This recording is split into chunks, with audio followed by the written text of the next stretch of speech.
tuz almadım. Vardım jırlavşığa. Kardeş dedim bu ki nindi ki. Cevabında milletteşim dime.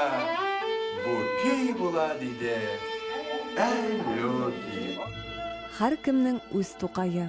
Shoir muzeyida yangi proyekt To'qay bilan ko'rnikli zamondoshlaringiz tanishtira. Fani jihancha o'tkazgan ekskursiyada shoir turmushining teatr bilan bog'liq faktlarni esga tushirgani tugul, uning To'qayga munosabati, o'ylanuv kechirishlarida shog'ildi.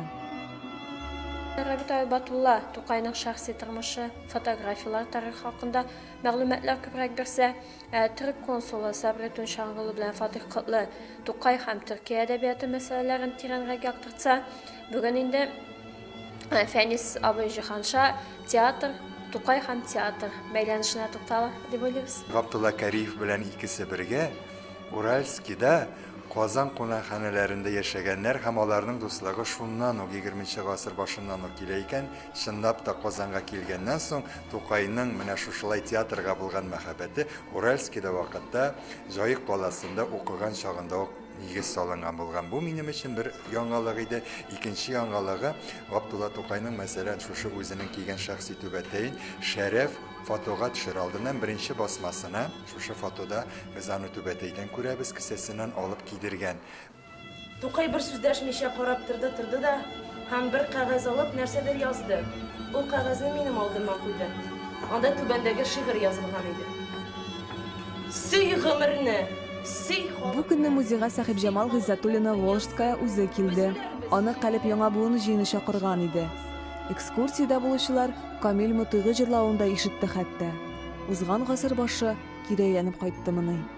İkinci өлüşü bizning bu To'qay günlerin aprel ayı qarşı alу olarak biz şunday yankıratабыз.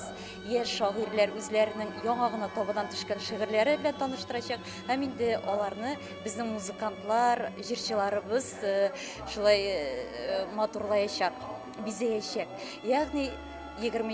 yüz başında işlegen Şərif klubu yaڭartılacak deb aytırga mümkündür.